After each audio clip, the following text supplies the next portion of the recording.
भिखारी को किसी के द्वार पर जाता है, कोई ये नहीं कहता आइए बैठिए तशरीफ रखिए पधारिए विराजिए चाय पीजिए, कोई कहता है? कोई नहीं। उसको कोई दुख नहीं, क्योंकि वो जानता है, क्या जानता है? भीख मिल जाए वही बहुत, तो भी ना फोड़ें वही बहुत, गाली ना दें वही बहुत। इसलिए भिखारी को जब तुम गाली देते हो ना तो हंसता हुआ लौट जाता है, और जब तुम भिखारी का अपमान करते हो तो मुस्कुराता हुआ जाता है। एक सज्जन ने भिखारी का अपमान किया तो भिखारी मुस्कुराता हुआ चल दिया। तो अपमान करने वाले ने पूछा कि तेरा मैंने अपमान किया और तू मुस्कुराता हुआ क्यों जा रहा है? बोले इसलिए जा रहा हूँ, मैं भी आपके जैसा इस जन्म के पहले सेठ था, मैं भी धनवान था, लेकिन सपने हो दान दीन कछु नहीं, मैंने स्वप्न में किसी को दान दिया ही नहीं।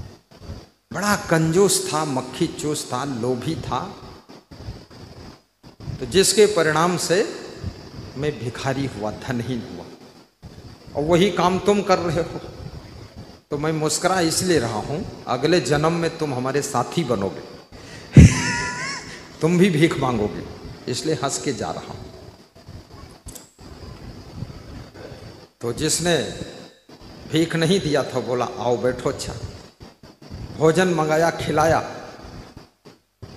तो भिखारी कुछ नहीं बोला, गंभीर मुद्रा में चला गया वापस। तो फिर भोजन खिलाने के बाद सेठ ने पूछा आप कुछ नहीं बोले? बोले अब इसलिए नहीं बोले कि हमारा एक साथी कम हो गया, अब तुम अगले जन्म में भी सेठ ही रहोगे, हम अकेले भिखारी रह गए, इसलिए गंभीर जा रहा हूँ, अकेला हूँ। पहले तुम साथी बन जाते तो अच्छा रहता। बहुत बड़ी बात है। जो लोग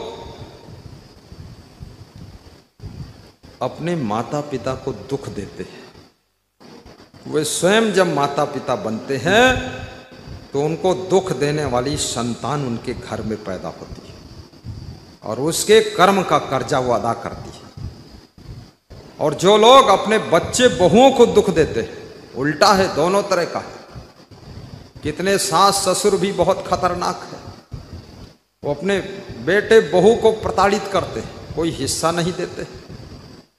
एक बहू को पूरा दे देते, दूसरी बहू बेचारी टकटकी लगाकर इंतजार करती, हमको भी कुछ मिलेगा प्रसाद, उसको कुछ नहीं मिलता है। ऐसे सास ससुर जीवन के लास्ट समय में बहुत बड़ा दुख भोगते हैं, बहुत बड़ा दुख भोगते हैं, क्योंकि अपने बेटे बहू को दुख दिया।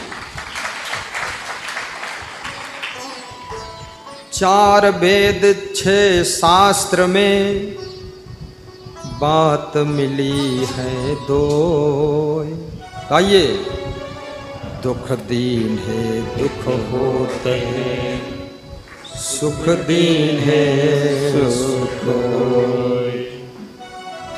4 वेद 6 शास्त्र में बात मिली है दो, दुख दीन है दुख होता है, सुख दीन है सुख होए। सुख बांटोगे तो सुख मिलेगा, और दुख बांटोगे तो दुख मिलेगा। अभी पेड़ा बटेगा, यहां पर पेड़ा बटेगा नहीं, उदाहरण दे रहा हूं, बटेगा नहीं, आप सच मत मान लेना, ये उदाहरण दे रहा हूं। तो जो व्यक्ति पेड़ा बांटेगा, उसके बाद अगर वो अंगुली चाटेगा तो मिठास आएगी कि नहीं? लेकिन जो अपनी अंगुलियों से मिर्चा बांटेगा फिर अंगुली चाटेगा तो कड़वाहट आएगी कि नहीं? याद रखना, इस दुनिया का नियम है, ना भगवान ना इंसान ना जज ना डीएम ना सीएम ना पीएम ना बाप का बाप, न बेटा, न पत्नी, न पति। यहाँ का नियम है आप दुनिया में जो कुछ दोगे उसी का कई गुना आप लोगे, कई गुना लोगे।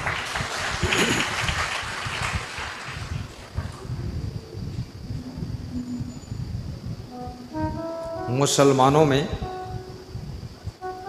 एक स्त्री फकीर थी, फकीर साध्वी जैसे रहती थी। नीम के पेड़ के नीचे उसकी कुटी थी, छोटी सी कुटिया बनाकर रहती थी, अलग रहती थी। तो उसके कुटिया में भटकते भटकते दो साधु आ गए। तो साधुओं के लिए रोटी बनाया उसने, मोटी मोटी रोटी जिसको ठक्कर कहते हैं, और साधुओं को परोसने जा रही थी कि उसी समय एक भूखा भिखारी आ गया। हाथ जोड़कर बोला, हम 3 दिन के भूखे हैं, रोटी हमको दे दो। तो फकीर राबिया ने दोनों रोटी उस भिखारी को दे दिया।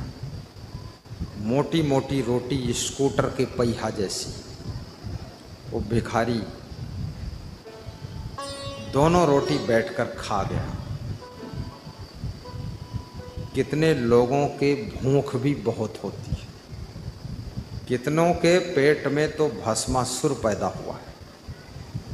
दिन भर खाते हैं, दिन भर खाना और दिन भर पाखाना और दिन भर दवा खाना, और जितना टाइम मिले पूरा सो जाना।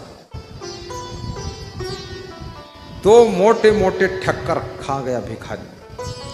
गरीब को भूख ज्यादा लगती है और गरीब को नींद भी बहुत आती है। और जिनके पास अमीरी है, बिस्तर बहुत अच्छे हैं, उनको नींद भी कम आती है। और जिसके पास खाने के लिए 56 प्रकार के भोग हैं, उनको भूख लगती ही नहीं। क्या खेल है कुदरत का ये। क्यों नहीं लगती है? क्योंकि जो अमीर हो जाते हैं उनको हार्ड वर्क कम हो जाता है, खत्म हो जाता है। और जो हार्ड वर्क, फिजिकल वर्क नहीं करेगा, उसको ना तो भूख ज्यादा लगेगी और ना तो नींद आएगी। जो लोग चाहते हैं कड़ी भूख और बड़ी नींद आए, उनको शरीर से मेहनत करना चाहिए। शरीर से जितनी कड़ी मेहनत करोगे, कड़ी भूख आएगी, और शरीर से जितना ज्यादा हार्ड वर्क करोगे, उतनी गहरी नींद आएगी, गहरी नींद आएगी। मनुष्य का काम मशीनों ने छीन लिया है।